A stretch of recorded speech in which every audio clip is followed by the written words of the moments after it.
ಸಾಂಬಾರ್ ಕೂಡ ಆಯ್ತು, ಮುದ್ದೆ ಆಯ್ತು. ಇನ್ ಪ್ಲೇಟ್ಗೆ ಹಾಕೊಂಡು ಬ್ಯಾಟಿಂಗ್ ಮಾಡ್ತಾ ಇರೋದೇನೆ. ಚಿಕನ್ ಸಾಂಬಾರ್ ತಿಂತಾ ಇದ್ದೀವಿ ಅಂದರೆ ಒಂದು ಅರ್ಧ ತಟ್ಟೆ ತುಂಬ ಸೌತೆಕಾಯಿ ಇಟ್ಕೊಂಡ್ರು ತಪ್ಪಾಗೋದಿಲ್ಲ.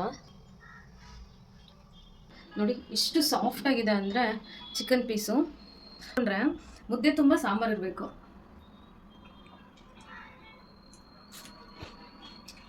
ಸಕ್ಕತ್ತಾಗಿದೆ ಗೈಸ್. ಇವತ್ತು ನನ್ನ ಸ್ಟೈಲಲ್ಲಿ ತುಂಬಾನೇ ರುಚಿಯಾದ ಚಿಕನ್ ಸಾಂಬಾರ್ ಮಾಡೋದನ್ನ ತೋರಿಸ್ತಾ ಇದ್ದೀನಿ. ಇದಕ್ಕೆ ನಾನು 1 kg ಫ್ರೆಶ್ ಚಿಕನ್ನ ತಗೊಂಡು ಸಣ್ಣದಾಗಿ ಕಟ್ ಮಾಡಿಕೊಂಡು ಅಂಡ್ ನೀಟಾಗಿ ತೊಳೆದಿಟ್ಕೊಂಡಿದ್ದೀನಿ. ನೋಡಿ ಚಿಕನ್ ತುಂಬಾನೇ ಫ್ರೆಶ್ ಆಗಿದೆ.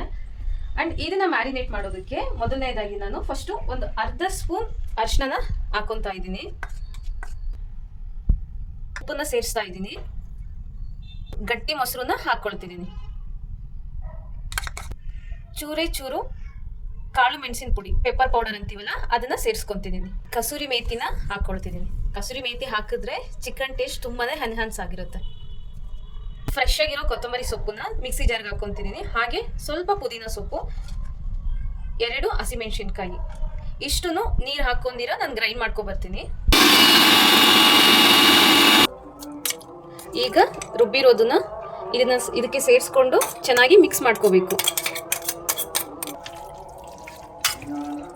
ಈಗ ಮ್ಯಾರಿನೇಟ್ ಮಾಡೋದಕ್ಕೆ ಎಲ್ಲ ಇಂಗ್ರೀಡಿಯೆಂಟ್ಸ್ನ ಹಾಕೊಂಡು ನೀಟಾಗಿ ಮಿಕ್ಸ್ ಮಾಡ್ಕೊಂಡಿದ್ದಾಗಿದೆ. ಇದನ್ನ ಅಬೌಟ್ 30 ಮಿನಿಟ್ಸ್ ಫ್ರಿಜ್ ಅಲ್ಲಿ ಇಡೋಣ, ಆಮೇಲೆ ಸಾಂಬಾರ್ ಮಾಡ್ಕೊಳ್ಳೋಣ.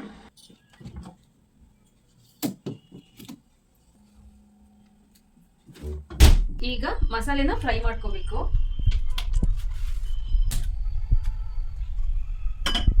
ಬಾಣಲಿ ಸ್ವಲ್ಪ ಕಾದ ನಂತರ ಲೈಟ್ ಆಗಿ ಸ್ವಲ್ಪ ಆಯಿಲ್ ಹಾಕೊಂಡು ಚಿಕ್ಕದಾಗಿರೋ 3 ಚಕ್ಕೆ, 3 ಲವಂಗ ಸೇರಿಸ್ಕೊಂಡೆ, 1 ಬೆಳ್ಳುಳ್ಳಿ, ಸ್ವಲ್ಪ ಶುಂಠಿ, 2 ಹಸಿಮೆಣಸಿನ್ಕಾಯಿ, ಸ್ವಲ್ಪ ಸೋಂಪು ಕಾಳು, 1 ಈರುಳ್ಳಿ, ಸ್ವಲ್ಪ ಕಡಲೆಪಪ್ಪು,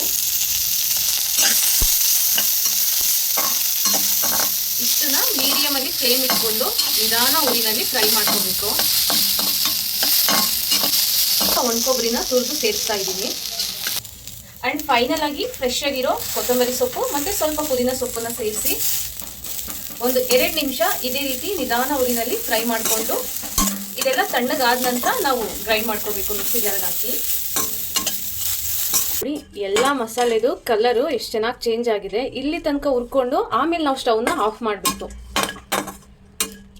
ಈಗ ಮಸಾಲೆ ಕಂಪ್ಲೀಟಾಗಿ ಕೂಲ್ ಆಗಿದೆ. ಸೊ ನಾನು ಗ್ರೈಂಡ್ ಮಾಡ್ಕೊತೀನಿ.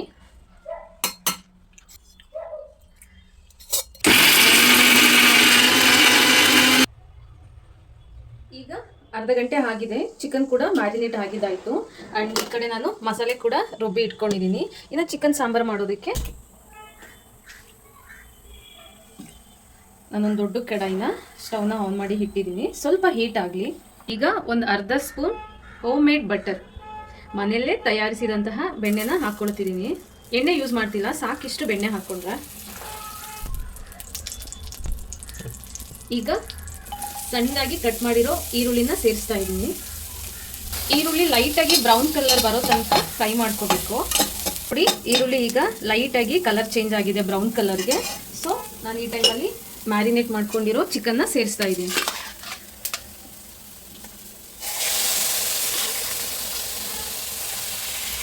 ಚಿಕನ್ ಹಾಕಿದಾದ್ಮೇಲೆ ನೀಟಾಗಿ ಕಲಿಸ್ಕೋಬೇಕು.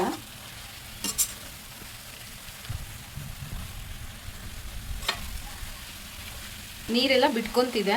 1 ಟೊಮೊಟೊನ ಕಟ್ ಮಾಡಿ ಹಾಕೊಳ್ತೀನಿ. ಈ ರೀತಿ ನೀರೆಲ್ಲ ಕಂಪ್ಲೀಟ್ ಆಗಿ ಅದೇ ಬಿಟ್ಕೊಳ್ಳೋ ತನಕ ಬೇಯಿಸ್ಕೊಂಡ್ರೆ ಒಂದು ಹಸಿ ಸ್ಮೆಲ್ ಕಂಪ್ಲೀಟ್ ಆಗಿ ಹೋಗ್ಬಿಡುತ್ತೆ. ರುಚಿಗೆ ತಕ್ಕಷ್ಟು ಉಪ್ಪನ್ನ ಸೇರಿಸ್ತಾ ಇದ್ದೀನಿ. 10 ನಿಮಿಷ ಮುಚ್ಚಳನ ಕ್ಲೋಸ್ ಮಾಡಿ ಬೇಯಿಸ್ಕೊಂಡು.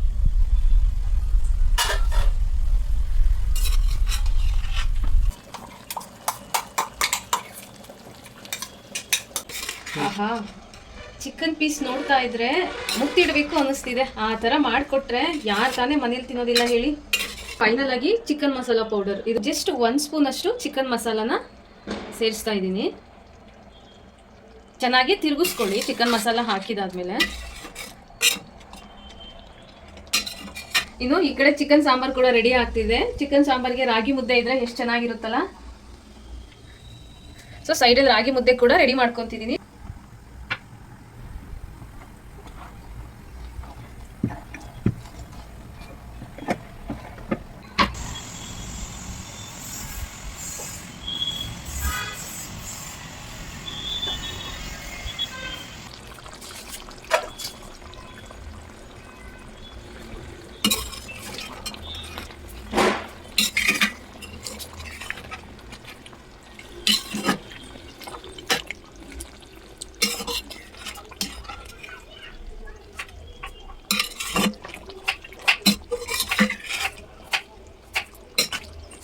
ಸಾಂಬಾರು ಕೂಡ ಆಯಿತು, ಮುದ್ದೆ ಆಯಿತು. ಇನ್ನು ಪ್ಲೇಟಿಗೆ ಹಾಕ್ಕೊಂಡು ಬ್ಯಾಟಿಂಗ್ ಮಾಡ್ತಾ ಇರೋದೇನೆ.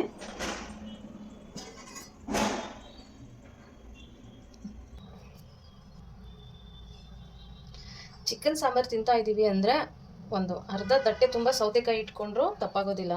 ಚಿಕನ್ ಹೀಟ್ ಇರುತ್ತಲ್ಲ, ನಾವು ಸೌತೆಕಾಯಿ ತಿಂದಷ್ಟು ಕೂಲ್ ಮಾಡುತ್ತೆ. ಟೇಸ್ಟ್ ನೋಡೋ ಸಮಯ ತಿಂದು ನಾನು ಹೇಗಿದೆ ಅಂತ ಹೇಳ್ತೀನಿ.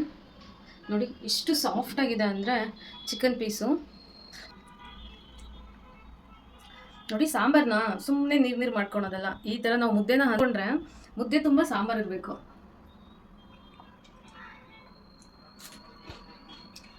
ಸಕ್ಕತ್ತಾಗಿದೆ ಗೈಸ್. ಒಂದ್ಸರಿ ನೀವು ಟ್ರೈ ಮಾಡಿ, ಹೇಗೆ ಬಂತು ಅಂತ ನನಗೆ ಕಮೆಂಟಲ್ಲಿ ತಿಳಿಸ್ಕೊಡಿ. And thanks for watching my video.